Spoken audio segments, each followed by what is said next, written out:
Hi, welcome to Author's Note. Don't listen. My name is Cass. And my name is Teese. Teese. And yeah, who do we have with us today? this is a recording for our summer camp episodes while Cass is away. So today, our special guest is my good pal, Audrey. Audrey, introduce yourself, please. Hi, everyone. I'm Audrey, and I do a couple other podcasts that are probably actually pretty relevant to Author's Note, actually. And I'm gonna talk about toys today. Yeah. Yay. So... Can you tell us a little bit about your other podcasts and where we can find your work? Sure, yeah, I can do plugs at the beginning. I am currently the host of two other podcasts on the Noise Space XYZ network. Or XYZ, because our webmaster is Canadian. So I am a full-time host of Pod of Greed, which is a Yu-Gi-Oh! Podcast where we are going through the entire franchise. We've just started season 2 of GX now. I came on as the actual Yu-Gi-Oh! Expert during Duel Monsters. All of my co-hosts basically started watching Yu-Gi-Oh! And podcasting about it on a lark, and I was like, hey, so this has been my hyperfixation for 20 years. You want me to talk about it a little bit? And they were like, yeah, actually. And so I came on as the expert for Duel Monsters, but I actually never made it past Duel Monsters myself, so now I'm in GX, and I have no idea what's going on with any of this either. It's a learning experience for everyone. I have to say, it has been very interesting for me to be in a position with something related to Yu-Gi-Oh! Where I'm not an expert, where I really don't know anything about it. So that has been an interesting adjustment for me. And then I'm also with two of my Pot of Greed co-hosts, currently a host for this season of Wow, Cool Robot, a Gundam podcast where we are talking about G Gundam, and it's wacky and not quite as genocide based as some of the other Gundam as every series. other Gundam season is. Yeah. Is it like a watch and record episode podcast, or is Yeah. it just okay? Yep. Awesome. Yeah, both Wonderful. of them are watch and record. Pot of Greed, we do 2 to 3 episodes a week. Wow, Cool Robot is 3 episodes a week. Nice. And G Gundam's much more about the homoerotic tension than about the genocide, and also the funny racism. It is the one where G Gundam is the one with Tequila Gundam, most famously Tequila Gundam, which is Mexico's Gundam. No. So everyone, no. So the plot of G Gundam is that it's completely separate universe from the other Gundams. 60 years in the future, rather than going to war, but first of all the countries have fucked off the space colonies because Earth is shit, and rather than go to war to try to figure out who controls space, once every 4 years, every country sends a representative to the Gundam fight. So this is just the Robot Olympics? It's the Robot Olympics, and whoever Nice. wins the Robot Olympics gets to control space for 4 years. Wow. Basically. I love that. This sounds like something that Elon Musk would fight for. This sounds like an idea he would hatch. Elon Musk going to space. This is him going to space. This is why he's going to space in July. Yeah, he has the apartheid Gundam from South Africa. Great. Great. Wonderful. Yeah. No. Yeah. May he die in the Robot Wars. Canonly, Mexico's Gundam is called the Tequila Gundam. It does have a sombrero. It's really, really bad. Oh, I hate that. Oh, no. Iraq also has a Gundam. It's called the Scud Gundam, off of Scud missiles. This series came out in 1994. Yeah, it sure did. Oh my god. Oh, fuck. Yikes. Anyway, Hey, so those are my Gundam? 2 others. So, Hey, anyways, Gundam? have you guys been watching or consuming any media lately?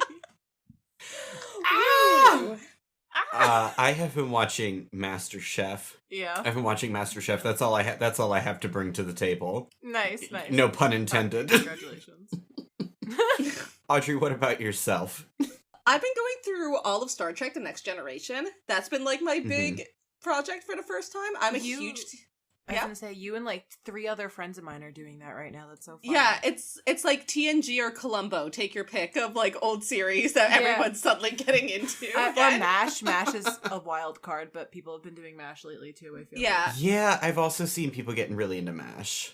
I've been like a huge TOS fan for years and years, and I never watched any of the series outside of TOS. So I'm like, I'm gonna sit down with my good friend Picard, and it's like the first 2 seasons kind of suck, but like everything beyond that is pretty friggin' good. I've never seen a Star Trek, any of them.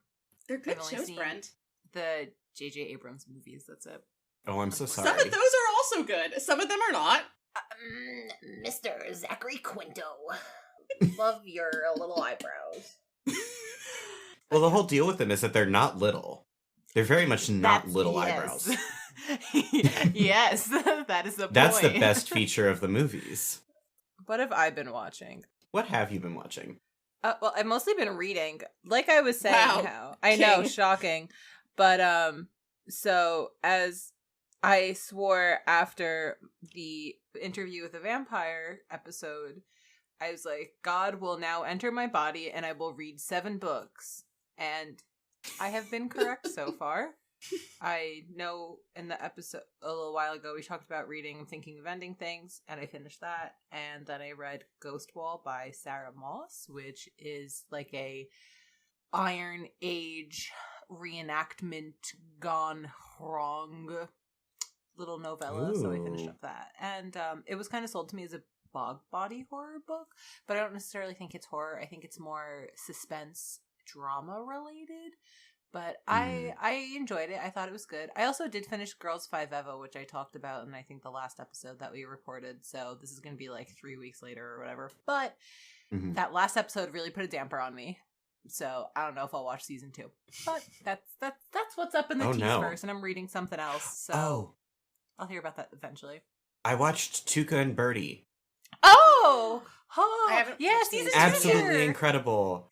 It's absolutely fantastic. wonderful. I cannot recommend it enough. I think It's one of my Teese and I favorites. talked about it, but I was very wary of it because I was convinced because they sort of came out around the same time and both have like anthropomorphic characters that it was going to be a BoJack clone, and it very much is not in like the best way possible. And I don't know that I have ever seen a more careful handling of a sexual assault narrative. Just the nuance. You can really you can feel the women in the writer's definitely. room. It's so fun. Yeah, I mean, it is by members of the BoJack team. Like there is overlap on the team, but the stories that they are telling between the 2 shows are very, very different and very, very separate. Absolutely. Yeah. Yeah. Well. So Audrey, what are you going to tell us about this week? So, I am going to talk today about My Little Pony and Transformers, and specific phenomenon that happened in 2010 that essentially saw the almost complete one-to-one reversal of the audiences for these 2 franchises. So, a quick disclaimer before we get started. I am heavily invested in the Transformers fandom. However, the My Little Pony fandom I am significantly less acquainted with. So some of this is going to likely skew more towards the Transformers side of things as a result. Fair and valid and understandable. Yeah. If you're a listener and love My Little Pony, come up on this. Come talk to us about the pony side. I would love to Don't just invite people. Yes. Hello. Hijack the podcast and talk to me about ponies. I mean, I will say, listen, I've done, believe me, when I say I've done my research about this, I have done my research about this. So there is going to be a lot about the My Little Pony side of things as well. It is just not going to be the same level of, like, personal investment that I have for Transformers. All right. Sounds good. But I'm also, I think it also, like, lends credence to the point that I'm trying to make about the reversal of the audiences for these. That it's like, I am now the target audience for Transformers the way I'm not the target audience for My Little Pony, and that is like specifically part of what I intend to talk about today. It's so wild. And to go into that a little bit more also, like, I intend to talk about, again, this very specific phenomenon of these audiences switching between these 2 fandoms in the late aughts, but this incident is just, like, the tip of the iceberg for both of these fandoms. Yeah. The Transformers and My Little Pony fandoms aren't just each individually massive, they're Mhm. old. And there are literal Yeah. decades of lore and incidences that we could talk about for hours. I'd love to hear an episode of Author's Note on, like, Fallout Equestria. Oh, buddy. Oh, It's on the list. Audrey. It is on the It's list. on the list. But it's gonna be me subjecting my dumb little ass to reading it. Or Michael Bay's sabotage of Megan Fox's career. But obviously we simply don't have the time for that today. So, As if I, Fallout lover 1996, will not dive headfirst into Fallout Equestria. I know. But I'm also the one who's always willing to read all the bullshit. yeah. And you're like, no, Teese, I will not read. I have personal boundaries. I will not sacrifice my free time. Meanwhile, I will. If I was asked to read something I didn't want to read for my podcast, I would simply say no thank you. Rip to Teese, but I'm different. What That's a literally what a exactly what concept. happened. Am I right? That's really exactly what happens, though. I forget what we were recently tackling. Go ahead. Sorry, go. Yes. Sorry. No.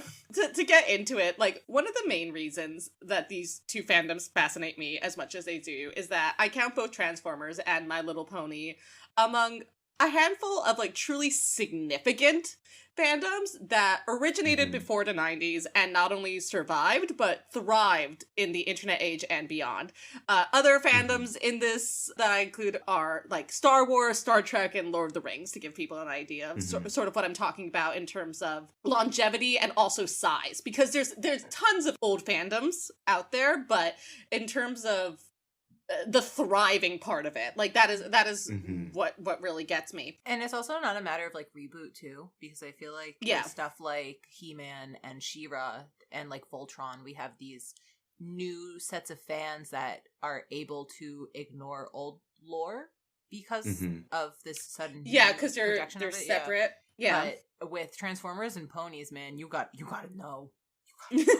Yeah, I mean, and I'm going to talk about that later on as well. Both of the franchises have been through multiple reboots, including the reboots in the aughts that really pushed renewed fandom into them. But even with those people, if you are actually engaging in the fandoms of these these properties, then you are expected to know at least something of the previous incarnations that happened before those reboots. How bad would you say that the gatekeeping is within the fandom community because of that? I don't think I wouldn't. Well, okay, I can only talk for Transformers again because I'm not part of the My Little Pony fandom, and I think the gatekeeping in My Little Pony fandom, as I understand it, is your knowledge of previous series before Friendship is Magic is, like, not even a consideration. I have minimal My Little Pony experience. I am an avid Sea Pony window shopper, and Cha-Cha the llama, if you're out there, I would die for you, specifically. And Pony Knot, the little costume for the little Cosmonaut pony. But a lot of times with the show, part of the reason why I was turned off on caring about the show was kind of like the animosity towards people that if you did in fact like the toys and not necessarily the cartoon, there was kind of this like, well, do you think you're better than me because you care about the toys and not the cartoon? And I'm like, dude, like, they're all fucking plastic horses. Like, they're literally just designed to sell you plastic horses. So I think yeah, I'm gonna say, from my minimal experience, I'm going to say yes. Yeah, I would say in the Transformers fandom, this is gonna sound stupid, but, like, the gatekeeping is almost, like, more self-imposed. No one's going to, like, judge you for not watching any or reading or consuming any part of Transformers media. The only exception possibly is that if you've just watched the Bayverse movies and you're like, this is what Transformers is, just because, like, the Bayverse movies are such a poor representation of what Transformers is. But no one's going to, for the most part, judge you on that. But, like, if you're engaging in fandom, if you're reading fan comics, if you're reading fan fiction, if you're, looking at fan art, all of this stuff is being constantly updated, and, like, your own personal enjoyment of it may be limited if you're not willing to expand the canon that you want to read, which is, like, fine, it's your choice, but, like, that's sort of how I see it. But while the My Little Pony and Transformers fandoms themselves have may have relatively niche followership, by which I mean, and when I'm talking about fandoms, I'm talking about people who are, again, engaging very directly with these fan works. Both of them have enough cultural capital to be widely recognized by people outside of fandoms as significant parts of pop culture. So, you know, if you ask a random person on the street, like, who voiced Starscream in the 1984 cartoon series Transformers, they're not going to be able to tell you it was Chris Latta. But Audrey can. but if you ask someone off the street, like, who's Optimus Prime, the chances are they're going to know who Optimus Prime is, right? There's enough cultural capital for there to be, like, widely recognized characters for both of these things.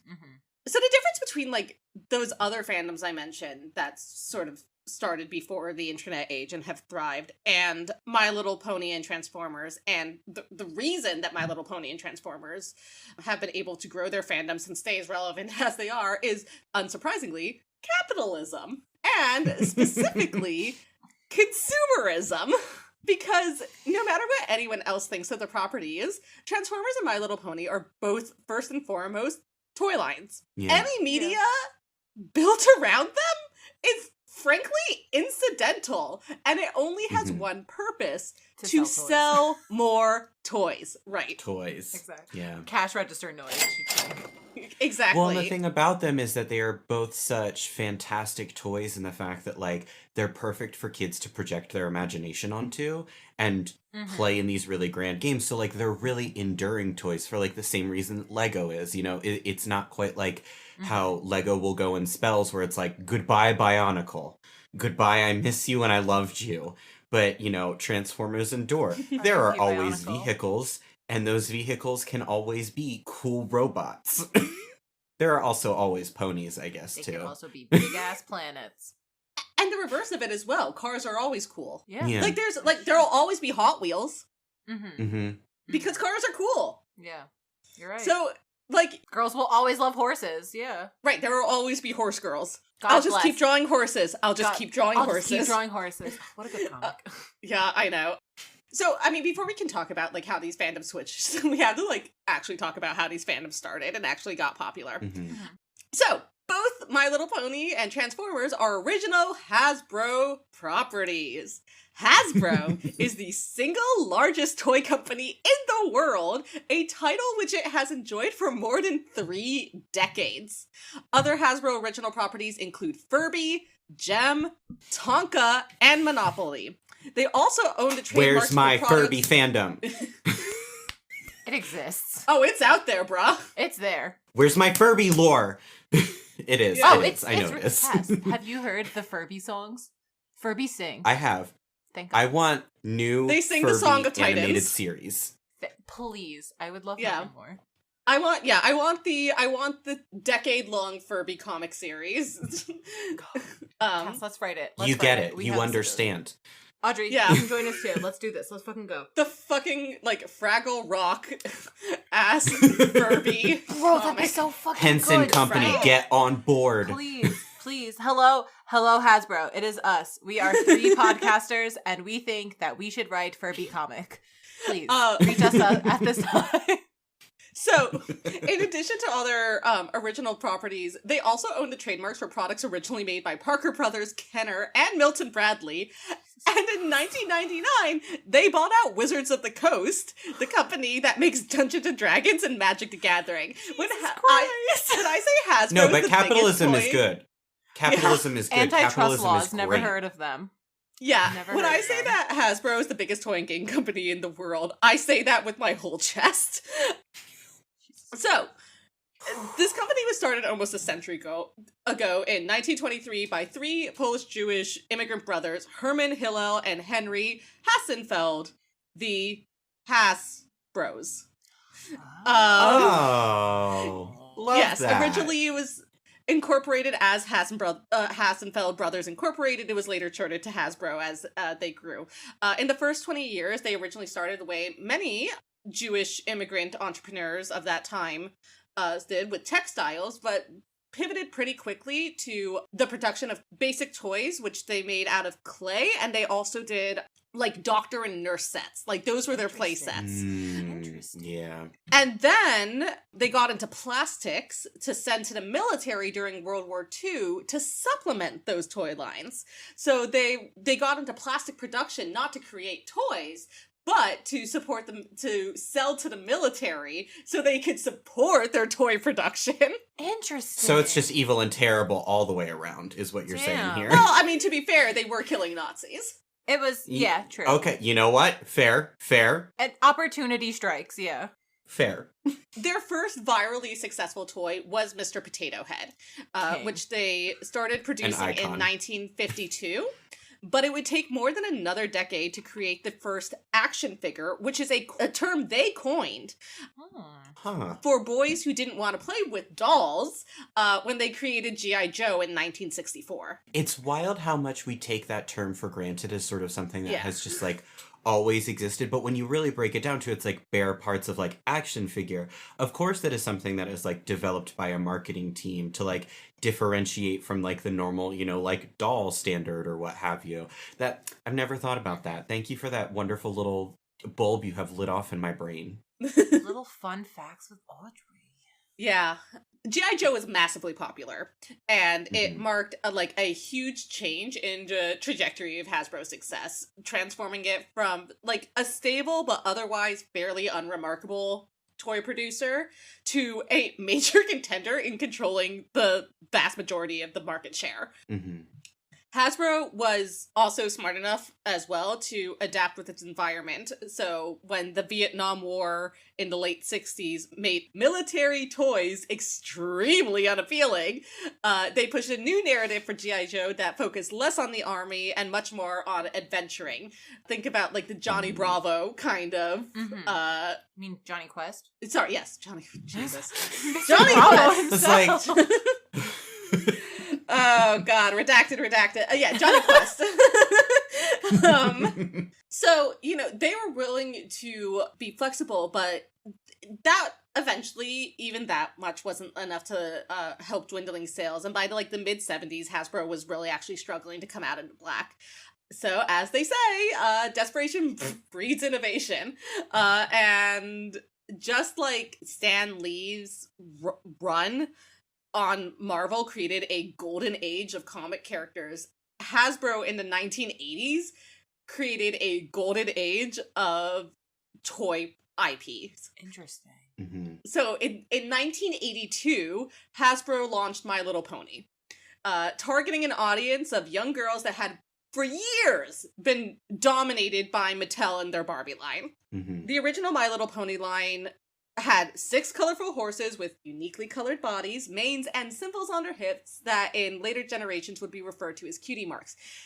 Hasbro was one of the first, brain geniuses to be like, we can make people pay for the same product over and over again if we change the colors. The production value, creating a My Little Pony toy, it's one mold. It's one mold, and they just change the colors, and people will buy that mold 6 times. And it's got, I will talk about this a little bit. But Audrey, they're all different characters with distinct personalities. You can't say this about them. They're totally different. Different cutie marks. They have different storylines. Some of them are flocked. It's so, but it's brilliant. It's brilliant. They were one of the first companies to really drill down on the fact that it's they can get people for no change in cost to continue buying the same product. It's absolutely genius of them.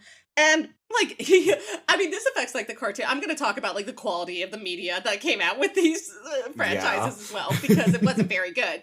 But when Transformers, the cartoon of Transformers came out in 1984, there are all these scenes of that people are just what the fuck, why are there 2 Starscreams here? Where they just forgot what colors to paint them, and it didn't matter because they're it's the same fucking model, who gives a shit? And it's just there's so many off color, it's off model, it's so funny. I love that. And so speaking of Transformers, as I mentioned, 2 years later in 1984, borrowing from 2 Japanese mecha toy lines actually that created these toys, but didn't have any personalities or anything, or storylines or anything to go with them.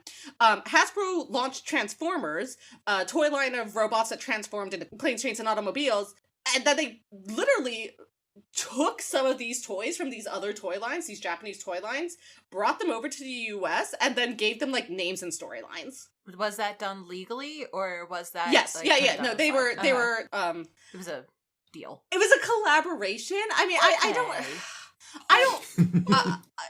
it's hard to find the details of what this actually looked like, but like they did some combination of buying like distribution rights. Okay. Mm-hmm. And some IP stuff as well, because they did give these again, like these toys were like almost like gotcha, right? Yeah, but like random gotcha that you would find, where it was like they're the little one. I've seen them. Yeah, they're like little tiny ones, right? Yeah.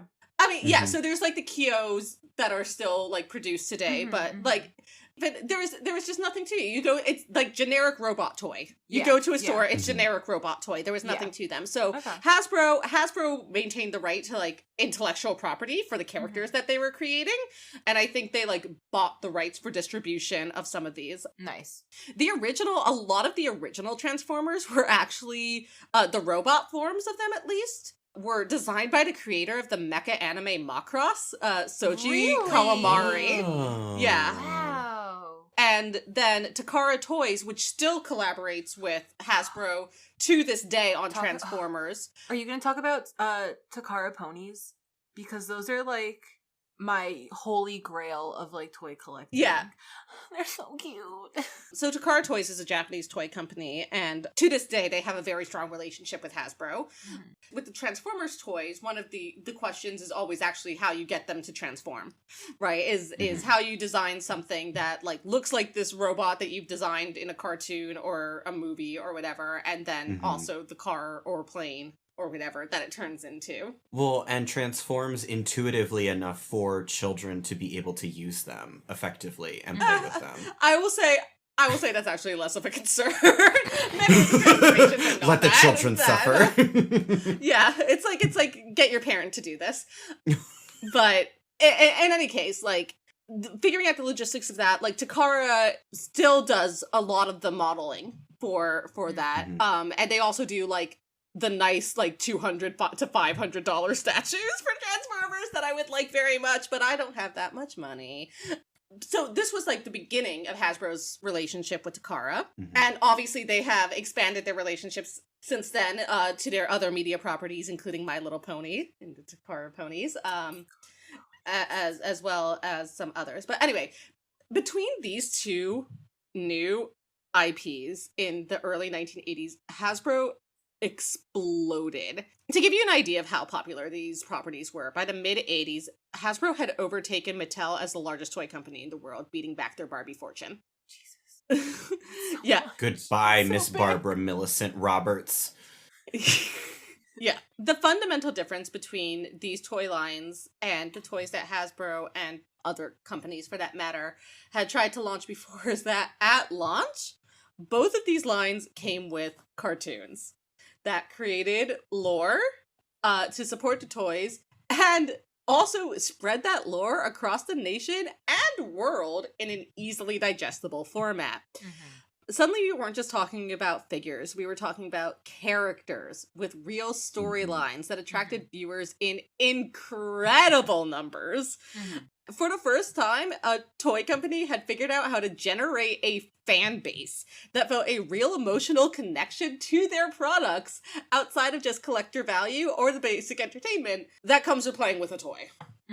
Yeah. Well, and it has so much interplay then, too, of like, it's like, well, I have Optimus Prime, and if I don't have any of the others, then it's like, I can't play out those relationships between them. So now I need to get Starscream so I can at least have some kind of character interaction. Because Optimus Prime and G.I. Joe do not spend time together canonically, and what's even the point of exploring that? Well, depends on what canon. I was gonna say, what crossover comic? I think there's a crossover comic. There are many G.I. Joe and Transformers crossovers. Wasn't there one just like 2-3 years ago too? Yeah, I think there was. They're literally all the time. I mean, there was a Transformers My Little Pony crossover comic like 3 months ago. That's So- what I get for hanging out in the comic shop to see Yeah. my friend John. And Hasbro double dipped in everything. So I mentioned Chris Latta earlier was the original voice of Starscream.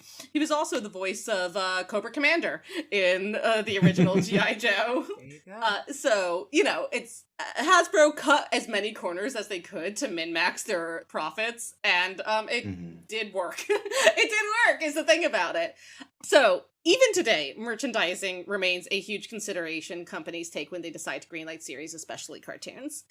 You hear about it all the time. Series that barely get off the ground and can't get renewed because product plans fall through. Symbiotic Titan from Samurai Jack creator Genndy Tartakovsky, as well as the DC cartoons Young Justice and Green Lantern the Animated Series, were also canceled early for exactly this reason, because they couldn't get toy lines in order. But Hasbro doesn't have that problem because they go about this ass backwards. Like, the toys come first. The cartoons and other media are just one big advertisement for them, which means that the media that forms the canon of these franchises over the years certainly has varied in quality, but Hasbro don't care. Hasbro doesn't care about the value of a cartoon or comic. Their entire philosophy is basically, why must a cartoon be good? Is it not enough to see a horse or robot large in color? And as someone who cares very much about Transformers, I can say that G1 is a hot mess shit show. There was no quality control for that whatsoever. That's kind of part of its appeal, honestly. And so, while some of the creatives who work on these series absolutely have real artistic visions, I'm not arguing that at all. Hasbro as a company has nothing even approaching artistic integrity. The only thing that matters to them is sales. And My Little Pony and Transformers get unbelievable sales. This is also because, as mentioned before, Hasbro is smart enough to A, recognize cash cows when they see them, and B, update them with the times to keep milking that money from them. Transformers and MLP have, since their inception in the 80s, been market researched and focus grouped to hell and back, to death, to make sure that they continue to appeal to a changing audience. The flip side of this is that the My Little Pony and Transformers fandoms have a huge amount of influence on their source material, way more than the average fan has. In the almost 40 years since each property was conceived, for example, fans have created terminology that have since been integrated into canon. So in the Transformers fandom, for example, there are things like Seekers and Coneheads, which refer to specific models. It's specific models and frame types that are absolutely referred to in canon now, and Sparklings, which are children, which is a canonized term as well. Ultimately, I think Hasbro has ideas about who they're targeting with their products and their media, but they don't really care who's buying their toys, as long as those toys sell, or what they need to do to make those sales happen. Hasbro will capitulate to fans without blinking. Wonderful. Creating a fantastic Cheers. fan environment in relationship to creators that definitely won't lead to any problems whatsoever. Yeah. So, I think that is important to keep in mind that, Hasbro is happily at the whims of their audience. They don't care. They do not care. But have they made the robots gay? Have they made them gay, Audrey?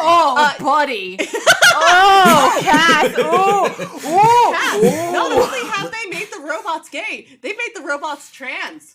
Yeah. Hasbro, you may have a little bit of my money. Yeah. There are at least 4 trans lesbian robots in the not the currently running IDW comics, but the iteration that ran from 2008 to 2018. RC, Lug, Anode, and Starseeker are all trans lesbians. Impeccable. Good to know. Thank you, Teese. Of course. It's one of those things where I've seen so much from the fandom, but not the canonical material, that I don't know what is fan interpretation and fanonization versus canon. But Rat Trap is my friend. That's canon. hearing the way Hasbro will just, like, capitulate to their fans, though, it kind of makes a lot of sense that, like, these things do actually happen. Mm-hmm. Yeah, I mean, I will say, none of this happens in, like, the cartoons targeting children. Like, Children. Hasbro still has their limits. But the Unfortunately, the comics which target a distinctly young adult and older Mhm. audience have many a gay married robot, I will say. Many a gay married robot and several a trans gay married robot.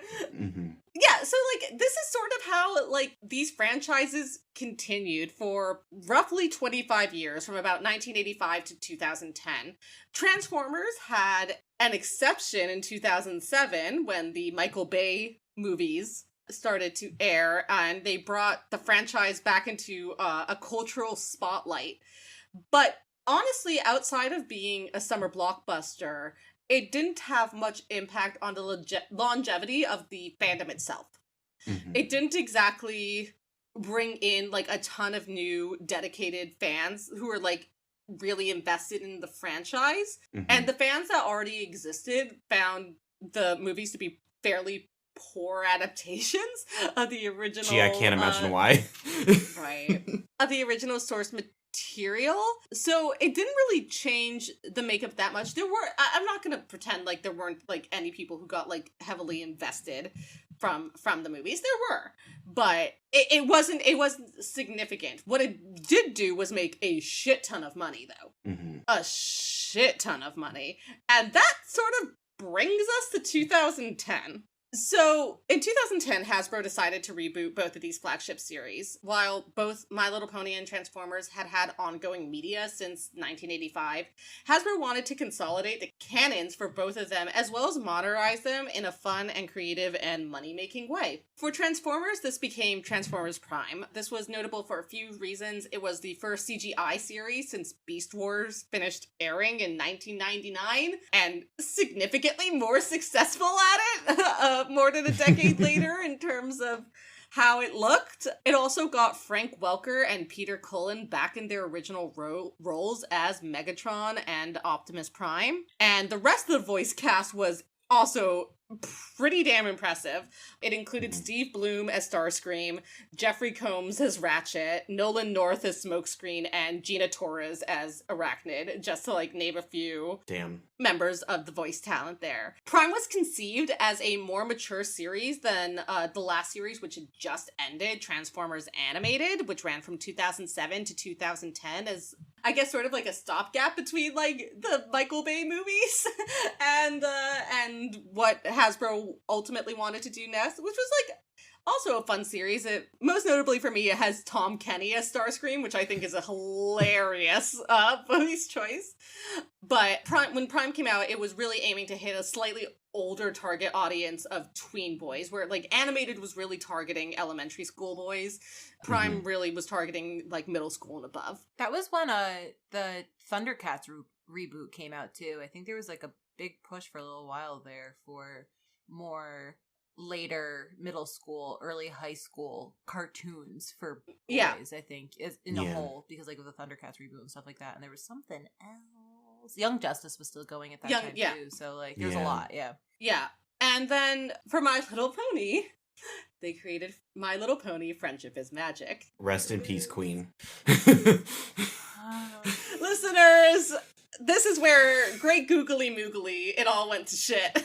Oh no. Yeah, so oh, so bad. Unlike Transformers, My Little Pony had dwindled in its mainstream relevance. There were animated series throughout the 90s, but none met the same success as the original 1982 show, and by the turn of the millennium, media around it was relegated entirely to direct-to-video films. Friendship is Magic was pretty experimental.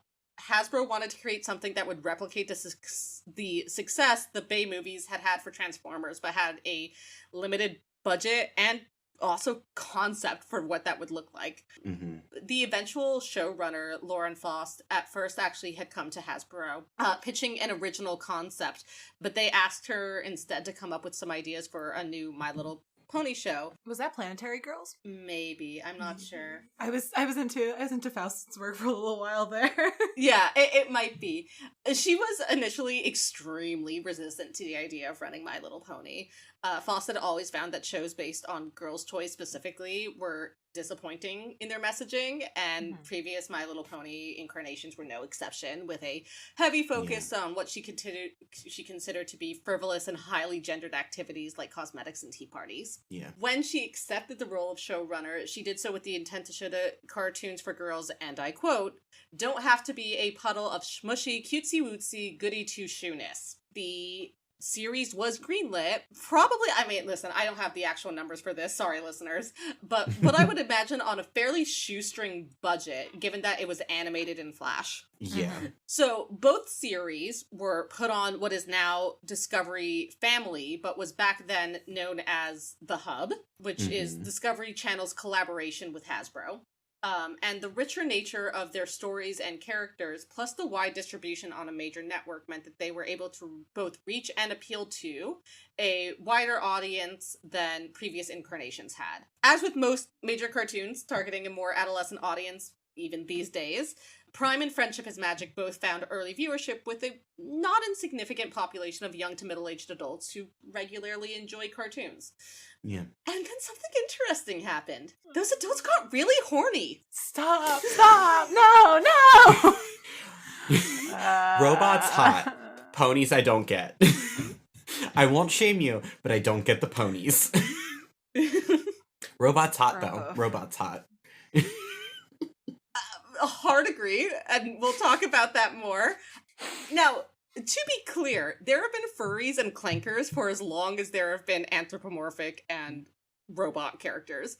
Osamu Tezuka was making sexy mouse art in the 1950s. Yeah. This isn't new. Like, however, I'm going to talk about this more in a bit, but I don't think we can underestimate the power of horny on the change in audiences that these two franchises found in 2010. Yeah. But before we can talk about the change in audiences, we actually have to talk about how they found their audiences to begin with, and specifically we need to talk about the My Little Pony fandom. Unfortunately, we need to talk about bronies. So... yeah, you gotta. This was all a ruse. Me Audrey was going to come whimpering. on and talk about bronies from the very beginning. Newsflash, asshole! I was talking about bronies the entire time! So... Bronies. Yeah, so... I've done my time. This was from, I would say... maybe I have a skewed view of this. Again, I don't have numbers to back this up. But from my perspective, 2005 to 2010 was sort of like the height of 4chan usership. It was when 4chan as a website was well enough known to have people driving to it and like wide enoughly recognized as like the house where memes are made, essentially. To have people using it, and before there was enough competition in other forms of social media for people to be like, actually, this isn't doing it for me anymore, and go elsewhere. And most of the traffic that was driven to and from 4chan was to 4chan's B board, their random board. But there was a real and is, again, to this day, still, a dedicated user base that uses all of their other boards, not to be just like shitty edgelords, but to actually like form communities around shared interests. And one of those boards is CO, the Comics and Cartoons board, which is where was sort of like the place to be in 2010 to talk about animated series and comics, regardless of their target audience. And My Little Pony Friendship is Magic naturally came up, but it didn't actually start off massively popular. The burst in popularity for Friendship is Magic was actually fairly reactionary. So what happened was, in October 2010, when it was originally broadcast, almost immediately after, there was a review by Amida Media of Cartoon Brew that panned it pretty badly. and wrote that the show was a sign of, and I quote again, the end of creator-driven era in TV animation. No, I understand what he is trying to say here, actually. His point was that he actually hugely admires Lauren Faust, and was basically saying that by relegating someone with the creative power of Lauren Faust to making a show about toys, to sell toys, like, what a waste of talent. Okay, that's fair. I can see Like, that is, like, him saying, like, the idea that Faust would be relegated to this toy-centric show to like push consumerism was just like incredibly disheartening to him. Yeah. Okay. And again, another quote: an admission of defeat for the entire movement, a white flag waving moment for the TV animation industry. So this essay, someone linked to this essay on Co. And while MLP had been, again, it like popped up as most cartoons did and do on Co. This drove a ton of people to start watching it in reaction to this negative review. Because the review was like so alarmist and so like so negative, and people liked it. You know, the Co liked it, and it soon spread to all the other boards of 4chan. So again, I'm going to say something that I don't have any actual evidence to back me up, so disclaimer.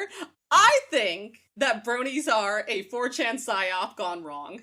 I think they fell for their own joke. Stop! Oh my god. Audrey gets our podcast taken down. We get DDoSed. Oh my... Stop. No. Like, I really think... Okay, listen, I think that there are people who liked it. I've watched Friendship is Magic. It's fine. Yeah. You're not going to convince me that this many young adult and to middle-aged men are as genuinely, sincerely into this cartoon as the movement created. How much do you think it was they started liking it ironically, and then, like most of us, when we do things ironically, we inevitably adopt it as part of our character, right? Where it's, I can say yeet, but then I start to say yeet far too much. And so maybe it started as an ironic liking and undertaking of adoring this cartoon, and then it became too real. And the car had gone too far off the cliff to turn it around and stop and look back. Ooh, boys. I think that's exactly what happened. Like, I think that's what I mean by it being, like, a psyop internally, that they're just like, ha, we like this thing ironically, ha, ha, ha, and then they're like, this is my personality now. Yeah. So, yeah, I mean, it, again, like, I certainly, I'm not going to discount the fact that there is a real audience that I think generally did like the cartoon, as they like, as there's a real audience of young adults and to middle-aged adults who like any of the cartoons, like, you know, Ed, and Eddie or SpongeBob or whatever. You know, there are the animators put in like adult wink like, you know, jokes in there that fly over the head, and like it's fun, it's nostalgic. Like, there's definitely a real appeal there. But you are not going to convince me by any means ever that there is this substantial amount of men. I think you wildly underestimate the ability of things that are not even that good to capture a massive audience. It's again, but it's specifically about the type of men that bronies are. Yeah, and like the content of the show, Friendship is Magic, which is like pretty fucking feminist. Like, well, and that's the oddity of it, right? Is that like, yeah. I forget what book it is in, but this guy recounts this story, right, of watching a movie and having been bullied by all his classmates, and his classmates don't see themselves in the bully, they're cheering for the underdog. And so it's like, it's wild to me the level at which consumers and viewers can get involved in something and really relate to something without realizing that in that story, they're the villain, like the reality of it. And I think that's what makes brony culture, like, even more fascinating, right? Is, like, this point you're bringing up about how bronies tended to be very sexist men who were very entitled to women in, like, a lot of really weird and presumptuous ways. And Friendship is Magic was so much the antithesis of that in all of its teaching and talking points. Oh, it's just wild. So, all this is to say, yes, first of all, but also, 4chan explains the widespread of its popularity. I do think we need to go back to the horny to talk about the switch in audiences. Yeah. 2010, both of these shows get a, like I said, not insignificant viewership from young adults to middle age. And here's the thing. One of these shows has a predominantly female cast, and the other show has a predominantly male cast, which means that for horny adults who are looking at it, like, if you were a straight man, you are going to sexually fantasize about the show with a predominantly female cast, and if you were a straight woman, frankly, you're going... Don't look at me like that. Horses. They're horses! Oh. I mean, I've seen it. We all know the story of my first kiss. I'm sorry. No, we don't. What? What? Wait, oh my god, you don't know? You don't know about my Oh, first Cass, kiss? you're in for Cass. a treat. Oh, Cass. I went on a date with a brony. And oh tried to no. kiss me. Yeah, so this time it's personal. They're fucking I mean, he was nice enough, but he was weird in ways that a lot of men who are really into 4chan are. And that's where I'll leave it at. I'll tell you about it off camera. So, I really... Look, these fandoms both have their own specific terminology for sex. Like, entire dictionaries of terminology. You can say clopping. You can say clopping. You're allowed to say clopping. You can say the C word. No, I can say clopping. I can say spike and valve. Believe me, I can say plug and play. Teese has seen the PowerPoint. I made a PowerPoint about how Transformers fuck. You sure have. It was good. It was a good PowerPoint. I definitely won that PowerPoint party, is all I'm saying. I think between that one and the Matt Damon, dare I say I'm partial to my Matt Damon verse one, but yeah. I think we too. We did a good one. Yeah, two trucks are having sex. So, for me, I think it wasn't the only reason, but I do... and again, like, there aren't numbers for this. There aren't numbers to say it, like, how many people are sexually attracted to My Little Ponies or how many people are sexually attracted to Transformers. But I genuinely believe that is the driving force for why these audiences change so dramatically in the way that they did. Okay. Mm-hmm. Because again, like, before then, these shows hit a much wider adult audience than they had before, and adults want different things from their media than children do. Yeah. And I'm not saying every adult out there is horny, but, like, there are enough of them that, like, like, if you are going to be projecting your sexual fantasies onto fictional characters, you're going to do it for the fictional characters that align with your sexuality, whether or not they're human.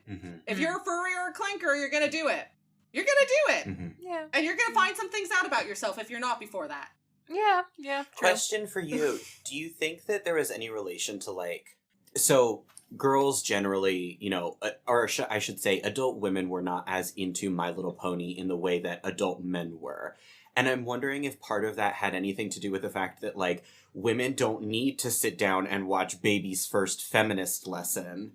And so the content to them was not as enriching or as, you know, engaging. Because it's like, okay, this is, like, really surface level stuff. But for some men, that might have been like, wow, this is really deep. This is really profound. Are you saying that My Little Pony is teaching men that women are, in fact, people and deserve to be treated like fucking human beings? I think maybe that was the intent of the show. Unfortunately, I don't think that got across to that portion of the viewer base in some cases. I mean, listen, I watched, like, the first 2 seasons, I think, of Friendship is Magic. Yeah, I watched on and off. It was fine, but as you said, I was just like, the other thing as well is that Friendship is Magic was also, I mean, it had richer lore and storyline than anything My Little Pony had done before, but, like, the bar for that was on the ground. Yeah. That's why Lauren Foss didn't want to do it. Like, the bar was on the ground, so anything she did was an improvement. And its target audience was much younger than Transformers was at that point, right? Yeah. Like, we are talking elementary school girls. Yeah. And it is like baby's first feminist text, which is like, it's great and empowering for young girls, but it's like, I was like, okay, like, woo. Yeah. My Little Pony walked so that She-Ra could run. Stop. Shut up. Cass, I'm begging you. Oh my god. Am I wrong? I mean, Or, you're not I'm sorry, wrong. I should say, My Little Pony trotted so that She-Ra could gallop. All right, now She's you just need gonna to kill be me. quiet. I was actually on your side at first, but now I'm not. Now you lost I'm me. being silenced on my own podcast. Yeah, you are, actually. Goodbye. You're the one who edits, but goodbye. hey, patrons, for $8,000 a month, buy my silence. Exactly. Yeah, sure, okay. I would love that. Please give me $8,000 a month. That sounds fantastic. Yeah, and I mean, since then, these fandoms have grown in, like, interesting and sometimes distressing ways. Mm-hmm. I wouldn't advise anyone looking this up, but there are a lot of Etsy sellers selling horse fleshlights. Yes, there are. I know, but I don't want to think about it. That you can customize in any colors that you want. Two holes. Stop it! Stop it. The Come reviews jar. are I'm very- silencing the reviews Audrey are- now. Audrey, you're our guest, but you must stop. You did must this! cease. You invited me on! That was your first mistake! I made a mistake! I mean, I know about all these things. I've seen these things with my own two eyes. I know they're real and I know they're out there.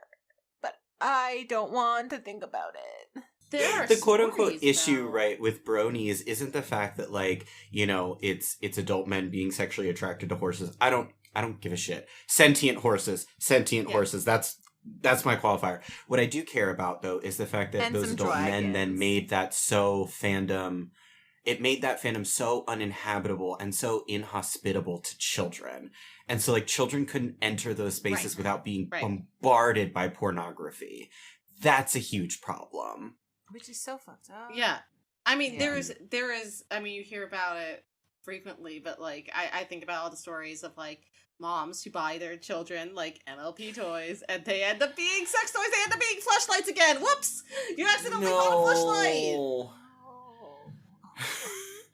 Terrible. So I guess my question is, I know you're probably going to get to this, so maybe this won't be relevant, but I know a big chunk of the Transformers fandom is because of the comic. So when does the comic come into play with the animation? Yeah, so the comics and the cartoons are, like, fairly separate. Okay. Mm-hmm. So just like with the cartoons, the comics have gone through many owners and Mm-hmm. many iterations. So Okay. originally, actually, Marvel for years and years and years Interesting. was the producer and distributor of Transformers comics, and they Wow. eventually Two kings of their own fucking kingdoms. Yeah. Damn. specifically Marvel UK. Oh. So it was Okay.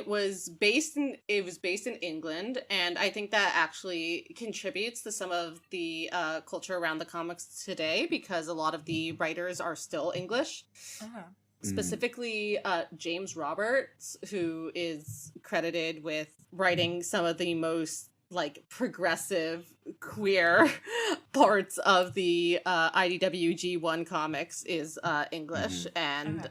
has a very strong relationship with his English. There's also this guy named Simon Furman, who is just, like, a fucking menace. Everyone is, like, looking at Simon Furman and throwing darts at him and saying, I've had about just enough of this dude. He is, like, rampantly sexist, rampantly homophobic, Ew. and was Ugh. he was, like, the head writer of Transformers during the entire Marvel UK line, and still does writing for not the comics but, like, other Hasbro properties. Like, he's one of the head writers of the mobile game, and, like, every That time, sucks. like, every time he does something, it's just like, haha, I'm gonna make fun of female fans again. Isn't it funny how they think these robots are gay? Meanwhile, James Roberts, like, these robots are literally gay. They're literally gay married, like. Doesn't the comics, like, even have consultants that are, like, trans women and stuff like that? Yeah. Like, what the fuck, man? Like, why are you making fun of, like, literally people that you work with? Oh, so like, actually, that is great. Why are so, you making fun of the people that pay your paycheck? More like. Literally. Oh my god. So, like, Furman did write some of the earlier IDW. So it passed from Marvel to Dreamwave, and then in 2008 passed to IDW.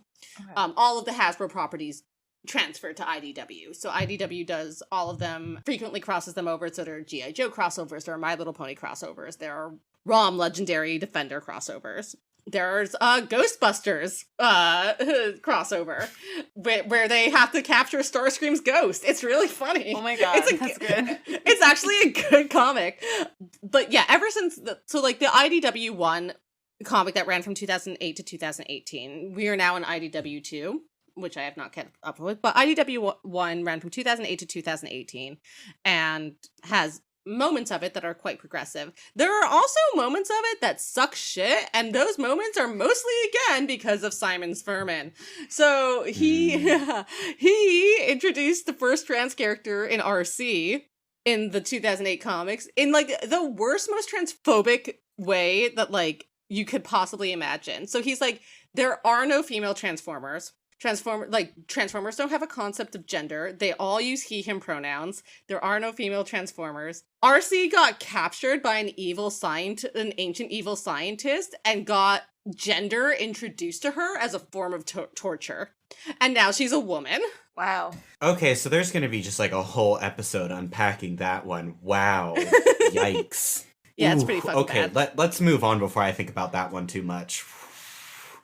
But yes, the comics are so that is part of it as well, is that like, so not first of all, like, women were horny for giant robots because, as established, robots hot, but Yes. it also like started to find a huge queer non-women audience as these sort of relationships developed.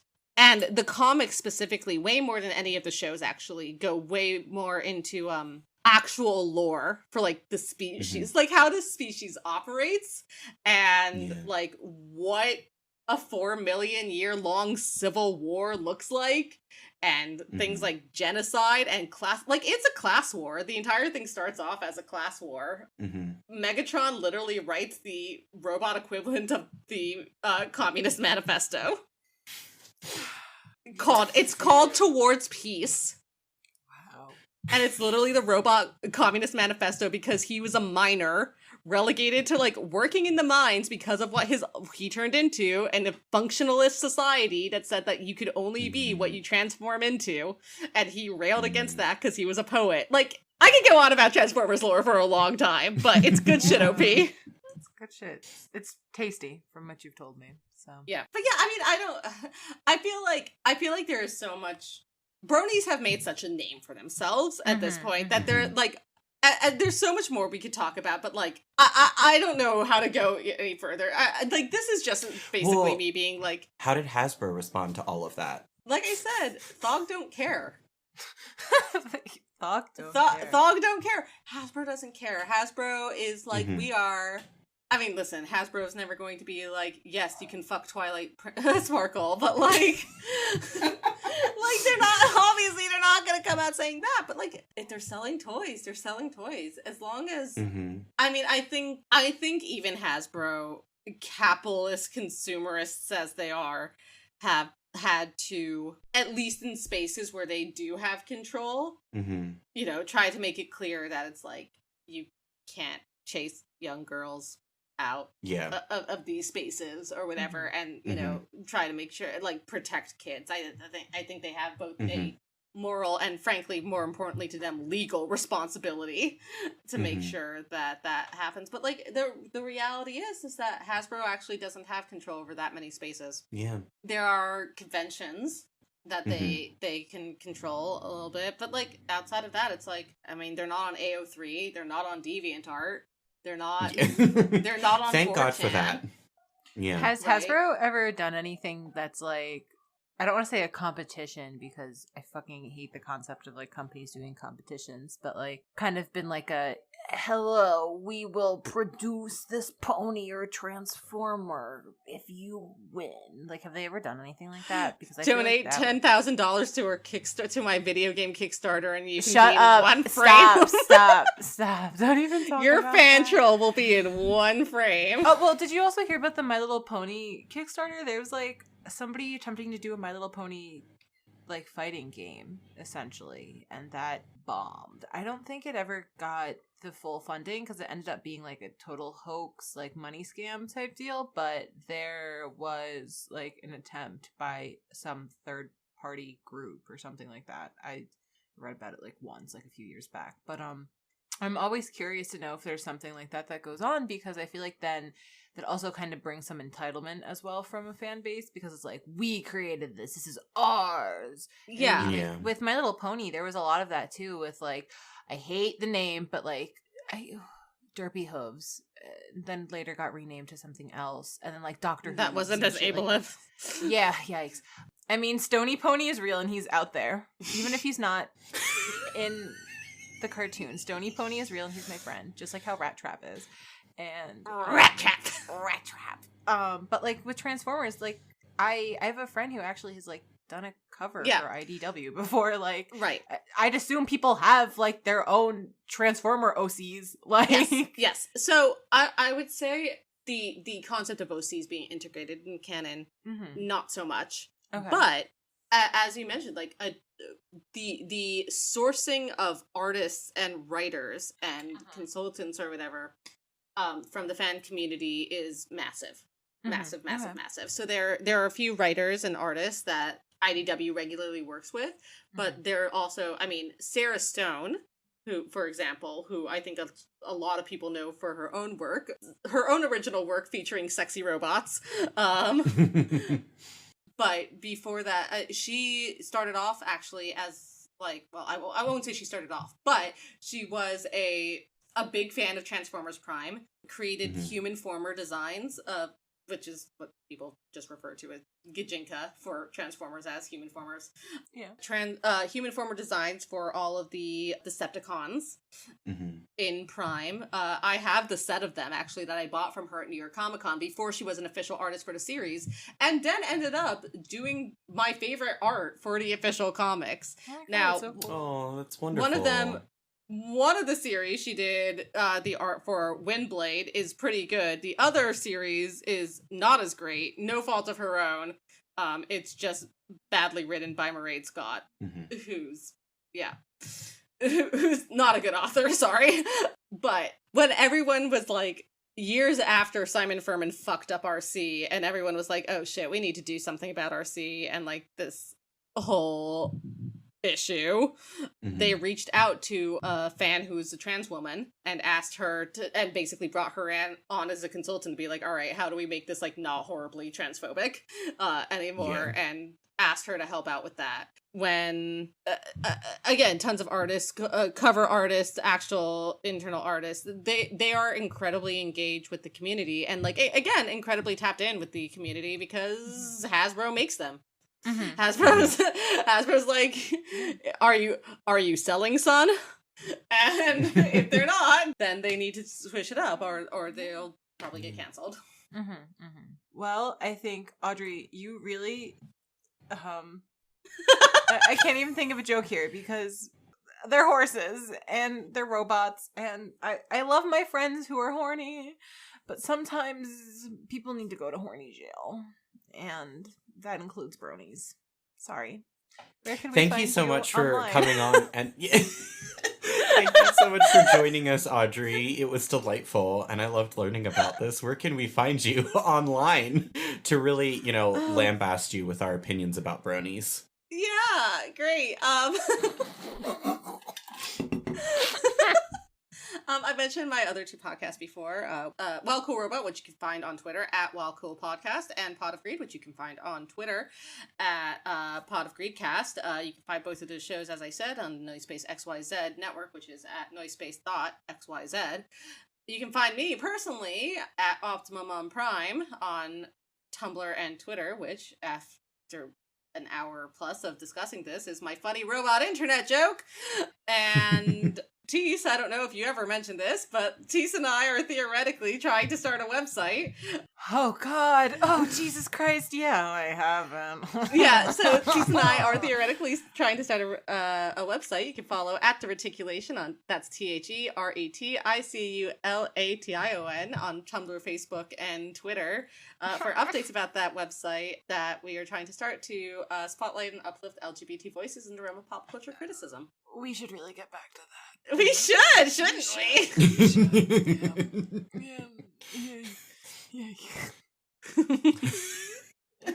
COVID happened. I'm sorry. Yeah, really. And then I started this podcast like a dumb fuck. My name is Cass, and you can find me pretty much everywhere on the internet at Valhethella. That's VALHETHELLA. Teese, where can people find more of you? You can find me on Twitter at Vicuñad. That is VICUNAD. If you liked our show, we have a Patreon and we have a Ko-fi. So if you really appreciated this episode, you could always reach out to us. Audrey, do you have like a Ko-fi or anything like that too for people who might want to support you? I don't personally, but if you listen to Pot of Greed, if you want really good Yu-Gi-Oh content, and want to support us, we do have a Patreon. That's Patreon/Pot of Greed, where you can get some fun bonus content and physical items if you give us enough money. We send at $10 a month. We send you actual packages in the mail of t-shirts we design individually for you. That's impressive. And mugs and shit. So, yeah. And you guys also do Yu-Gi-Oh tournaments, too. Yeah, right? We did. We just finished our annual Yu-Gi-Oh tournament called Cup of Greed. Nice. Leonard the Monkey won. Congratulations. To Leonard the Monkey. We do it in celebration of our young boy Yugi Muto's birthday every year. So cute. I love it. And now I have one more year where I don't have to think about this before I have to think of a new character and a new gimmick for next year, because all of the hosts have to participate. Perfect. If you enjoyed our theme music, that was by James Yaiullo, and he is on Bandcamp under James Y. Cass, who did our cover art? Our cover art was done by the wonderful Nyaliest. You can find more of her on Twitter at Nyaliest. It's NYALLIEST. Until next time, be considerate of the fan spaces you inhabit and the other fans there. Don't engage with minors. All right, goodbye. Bye.